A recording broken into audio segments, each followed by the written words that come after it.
We can shout with an emoji at the end or an exclamation point at the end, or we're very creative with getting our point across. I think it speaks to the tenacity of the human willingness to communicate. Greetings, Grammarpaloozians. We're here today with Adam Alexic. We talked in the main episode about all the cool things about the algorithm from his book Algo Speak, which is great. But now we're going to dig into the Etymology Nerd side of his work. That he makes videos under the handle Etymology Nerd on all the platforms. Adam, thanks for being here. Well, hello again. Hello. So, gosh, let's start. First, you blew my mind telling me that Preppy doesn't mean what it did when I was growing up. Oh, yeah. Wow. I almost didn't believe when it came up in my research. I had to text my 11-year-old cousin and ask her, what does the word preppy mean to you? Because probably to me and you, it's like this academic style. It's like Brooks Brothers, Ralph Lauren, whatever. Yeah, flipped up But collars. if you ask a middle school girl today what the word preppy means, they'll tell you it's bright pink maximalist clothing, like with smiley faces and flowers. Like that's preppy now. And I was completely confused at this and had to do research, of course. So I kind of tracked a bunch of different preppy accounts on social media and was trying to see what's going on here. I actually talked to the owner of Preppy Boutique in New York City. About why they're using this word, how they're using this word. So part of the evolution here is that it's normal semantic change, right? So preppy started out with these high-end retailers, and then it started being used by other stores kind of targeting middle class, maybe younger demographics. So you have like Abercrombie and Fitch and Hollister marketing preppy clothing towards middle school girls. And eventually the word preppy becomes synonymous with what middle school girls like to wear, which is bright pink clothing with flowers on it. And so the word preppy can change naturally. But I think every word change is now compounded by social media, and there are social media accounts devoted toward cultivating this preppy aesthetic. And the store owner I talked to also only knew the old definition like I did, but she saw that some people online were using the word preppy this way. So she rebranded, she released a new product line, started using the word preppy multiple times in each video, used like 11 different hashtag preppies, talks about the preppiest items in her store. And now if you search up, preppy boutiques in New York City, that'll be the Cutting Cropped is the name. It'll be the top result for sure, because it's SEO and algorithmic optimization. And words can just change definition, but the algorithm is the only thing that cares. And so if you're using the word how the algorithm wants you to be using the word, it doesn't, the meaning is changing regardless. Right. It'll show whatever kind of clothes as long as you're using the word the way they're expecting it to be used. Amazing. It's so fascinating. I mean, language change is compounded by the algorithm. I mean, obviously, like kids have always been the drivers of language change, and then the algorithm like amplifies that, and then businesses pick it up. It's amazing. So another thing that jumped out, there were a couple of really interesting examples in your videos about like cultural differences between language use. So like how the concept of a teenager like isn't the same in every culture because the language is different. Oh, right. Well, teen is just because we have 11, 12, 13, 14. In like Serbian, I think it's 11, 12, 13. So it's all nice, starting with 11. I think they just borrow the English word teenager. But in Polish, they'll have like a similar structure, and they'll use the word like nastolatek, which is just somebody who's 11 through 19. And it's purely because how we create the category is now affecting our perception, and then also how we act towards these people. We have stereotypes about teenagers that are different than our stereotypes about tweens, but Polish people like lump them all together. And I do think like language somewhat influences our perception and how we act toward reality. And that's a really cool example. Also, when we're talking about algorithms, and in the main episode, we were talking about how by labeling an in-group, you actually bring into existence this identity. And so once you label someone as cottagecore or goblincore, they're more likely to behave like a cottagecore person. Yeah, affect theory. It's very cool. And then, in English, when we want to show we're shouting or screaming on the internet, we'll type in all caps. But you pointed out, like, not every language has capital letters, but they still want to show that element of, like, screaming or yelling on the internet. And so they found different ways to do it. Yeah, that's a fun one. The Japanese, for example, will switch alphabets.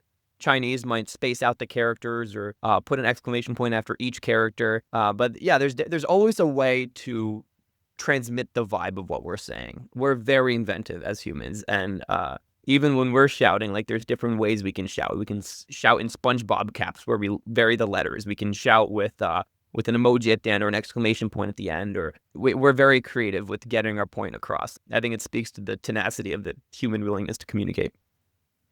Yeah. I feel like SpongeBob, I've never heard them called that before. SpongeBob letters when you do like upper, lower, upper, lower, upper, lower.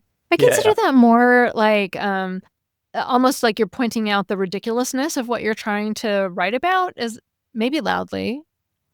Right. It's a little ironic. It comes from I think I call it SpongeBob letters because it was popular in SpongeBob memes in like the 2015s. But yeah, like it's a slightly different nuanced vibe of communication. That's how it works. We'll find slight differences and then modify what we're saying based on our perception of what's happening.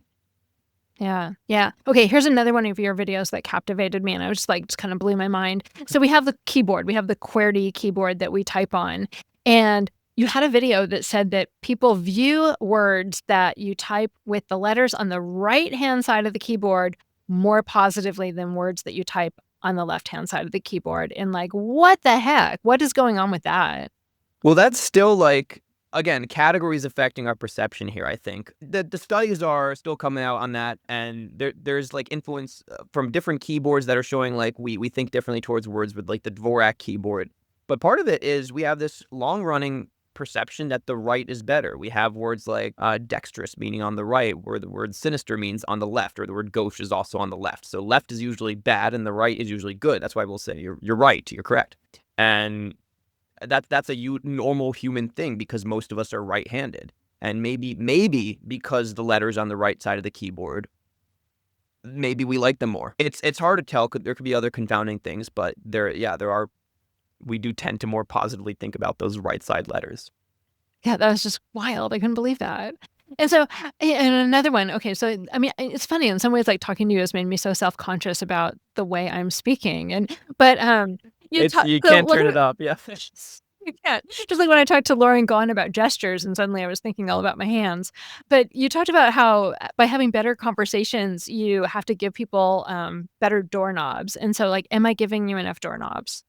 You're doing great. You're throwing out affordances is what it's called in psychology. And when I said that, I was quoting this wonderful essay by Adam Mastrioni that I highly recommend everybody read. But there's ways to have better conversations where you pepper them with little hooks to jump off of. If you can say something plain, or you can just throw out a bunch of stuff, and then hopefully one of those things will land. I don't know if there's something there for you.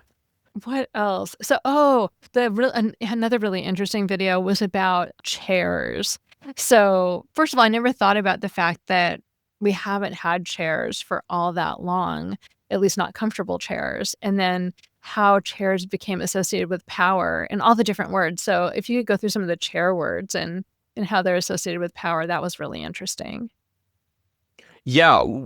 Again, our environment shaping our perception. If you have a chair with a back, that'll change how you act and behave relative to if you didn't have a chair with a back. And we actually didn't have really common backed chairs in pretty much any culture until like the 14th century. They were usually reserved for positions of high power.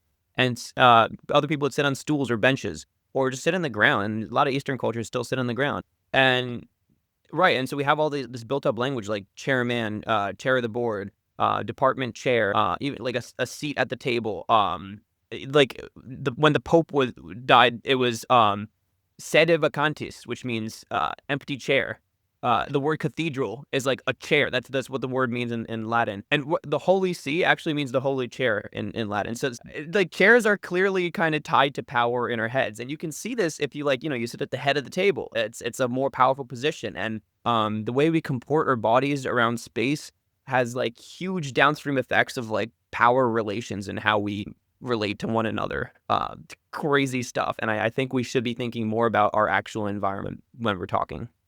Amazing. Yeah. And then I think the last one I want to do before we get to your book recommendations, you talked about how young white women, and other people do it too, but primarily young white women, have created a new form of exclamatory particle in the English language. Can you give him an example of that?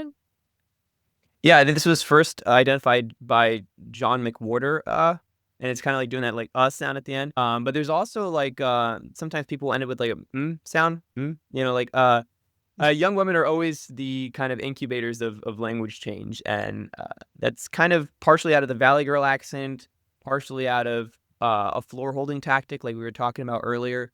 But it's a way to say, it's specifically accommodating to a certain kind of statement, which is really cool. So there's the stop, like the at the bottom. But what I haven't heard. What's the M one?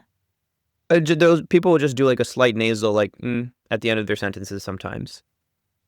So like It's kind of like a stop. period. It's kind of like a verbal period that people are doing. And what does it do? It just signals the end of a utterance.